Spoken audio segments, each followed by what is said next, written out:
Hello दोस्तों, मैं doctor Sanju और मेरी इस यूट्यूब चैनल में आपका बहुत बहुत स्वागत है। दोस्तों, आज के इस वीडियो में हम बात करने वाले हैं रेट्रोग्रेड इजैक्यूलेशन के बारे में। ये एक ऐसी प्रॉब्लम होती है जो पुरुषों से संबंधित होती है। ये टर्म आपने या तो नहीं सुनी होगी या बहुत ही कम सुनी होगी। आसान भाषा में बात करें तो काफ़ी बार पेशेंट आके ये कंप्लेन करते हैं कि संबंध बनाने के बाद उनको सीमेन जो होता है, वीर्य जो होता है, वो एक दो बूंद निकलता है या फिर नहीं निकलता। ये जो प्रॉब्लम होती है यही रेट्रोग्रेड इजैक्यूलेशन से संबंधित हो सकती है। तो ये रेट्रोग्रेड इजैक्यूलेशन क्या होता है, क्यों होता है और क्या इसका ट्रीटमेंट होता है, इसी के बारे में आज के वीडियो में हम बात करने वाले हैं। तो दोस्तों, रेट्रोग्रेड इजैक्यूलेशन का मतलब होता है इजैक्यूलेशन के बाद सीमेन का बाहर की तरफ नहीं आके वापस पीछे यूरिनरी ब्लैडर के अंदर चले जाना। जब सेक्स करते हैं उसके बाद जब इजैक्यूलेशन होता है तो उसके बाद पेशेंट को कंप्लेन होती है कि बाद में जो सीमेन होता है वो सिर्फ एक दो ड्रॉप आता है या बिल्कुल भी नहीं आता है। ये इसलिए होता है क्योंकि जो सीमेन होता है वो बाहर की तरफ नहीं निकल के पीछे की तरफ ब्लैडर के अंदर चला जाता है। नॉर्मली टेस्टिस के अंदर स्पर्म का प्रोडक्शन होता है। ये स्पर्म एक ट्यूब यानी कि वास डिफरेंस के थ्रू यूरेथ्रा में आकर खुलते हैं। यूरेथ्रा एक नली नुमा संरचना होती है जो कि यूरिनरी ब्लैडर से जुड़ी हुई होती है। इस यूरेथ्रा से यूरिन और सीमेन शरीर से बाहर निकलते हैं।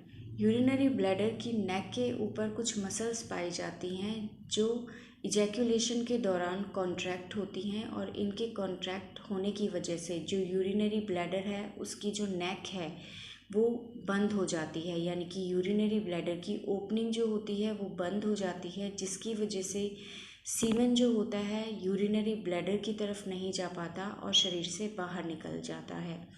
बट रेट्रोग्रेड इजैक्यूलेशन में ये प्रॉब्लम होती है कि जो ब्लैडर की नेक की मसल्स होती हैं वो कॉन्ट्रैक्ट नहीं हो पाती है किसी वजह से, जिसकी वजह से इजैक्यूलेशन के दौरान यूरिनरी ब्लैडर की जो ओपनिंग होती है उसका जो माउथ होता है वो खुला रहता है और सीमेन जो होता है वो बाहर की तरफ नहीं आके पीछे यूरिनरी ब्लैडर की तरफ चला जाता है।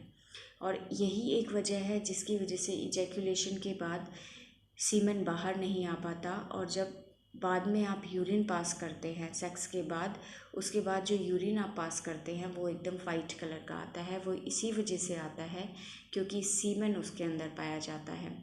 तो ये प्रॉब्लम जो होती है यही रेट्रोग्रेड इजैक्यूलेशन होती है।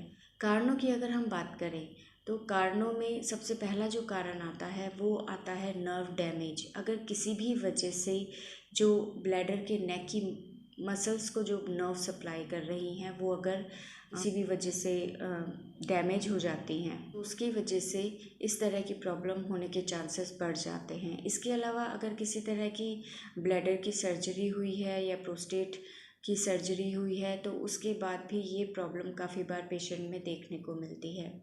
इसके अलावा अगर आपको डायबिटीज़ है, आप मल्टीपल स्क्लेरोसिस नाम की बीमारी से ग्रसित हैं तो भी चांसेस है कि आपको रेट्रोग्रेड इजैक्यूलेशन की प्रॉब्लम हो सकती है।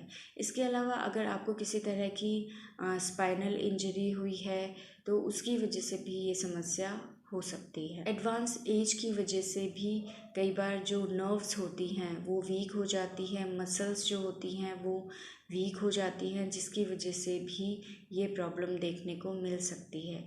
काफ़ी सारी मेडिसिन्स के बहुत लंबे टाइम तक यूज़ करने की वजह से, जैसे कि अगर आप कोई कैंसर की मेडिसिन यूज़ कर रहे हैं, कोई प्रोस्टेट की प्रॉब्लम से रिलेटेड आप कोई मेडिसिन यूज़ कर रहे हैं तो उसकी वजह से भी पेशेंट के अंदर ये प्रॉब्लम हो सकती है। बात करते हैं सिम्टम्स के बारे में। तो देखिए, सिम्टम्स में जो सबसे पहला और सबसे मेन सिम्टम होता है वो होता है एस्पर्मिया। एस्पर्मिया का मतलब होता है इजैक्यूलेशन के बाद सीमेन का नहीं आना या फिर एक दो बूंद करके आना। इसके अलावा पेशेंट में जब संबंध बनाने के बाद यूरिन पास करते हैं तो उसके बाद जो यूरिन का कलर है वो मिल्की वाइटिश दिखाई दे सकता है। इसकी वजह से इनफर्टिलिटी की प्रॉब्लम भी कपल्स में दिखाई दे सकती है। अब बात करते हैं डायग्नोस के बारे में। तो डायग्नोस में देखिए, सबसे पहले पेशेंट आके आपको हिस्ट्री देता है कि उसको क्या क्या सिम्टम्स दिखाई दे रहे हैं। इसके अलावा जब आप यूरिन एग्जामिनेशन करेंगे तो उसके अंदर आपको स्पर्म्स दिखाई देंगे। अब बात करते हैं ट्रीटमेंट के बारे में। तो देखिए, रेट्रोग्रेड इजैकुलेशन कोई ऐसी प्रॉब्लम नहीं है जिसकी वजह से आगे जाकर कोई सीरियस प्रॉब्लम हो, तो इसके लिए ट्रीटमेंट की कोई ज़रूरत नहीं होती है। बट अगर आप कंसीव करना चाह रहे हैं तो उसके लिए फिर ट्रीटमेंट लेने की ज़रूरत पड़ती है। ऐसे में IVF और IUI ये दो प्रोसीजर ऐसे हैं जिसके थ्रू आप कंसीव कर सकते हैं। क्योंकि देखिए, अगर नर्व डैमेज हो जाती है किसी भी वजह से, तो देखिए मेडिसिनल ट्रीटमेंट इसमें बहुत ज़्यादा इफ़ेक्टिव नहीं होता है, क्योंकि इसमें नर्व डैमेज होने की वजह से ये परेशानी होती है। तो अगर आपको इस तरह के सिम्टम्स दिखाई देते हैं तो हो सकता है कि आपको रेट्रोग्रेड इजैकुलेशन की प्रॉब्लम हो। ऐसे में आप अपने डॉक्टर की एडवाइस ज़रूर लें और उनके अकॉर्डिंग ट्रीटमेंट लें। तो दोस्तों, ये था आज का वीडियो हमारा रेट्रोग्रेड इजैकुलेशन के बारे में। आपको ये वीडियो कैसा लगा हमें ज़रूर बताइएगा, और अगर कोई प्रॉब्लम है जिसके बारे में आप जानना चाहते हैं तो हमें आप कमेंट करके ज़रूर बताइएगा। और हमारी नेक्स्ट वीडियोस को देखने के लिए चैनल को सब्सक्राइब ज़रूर करें। Thank you.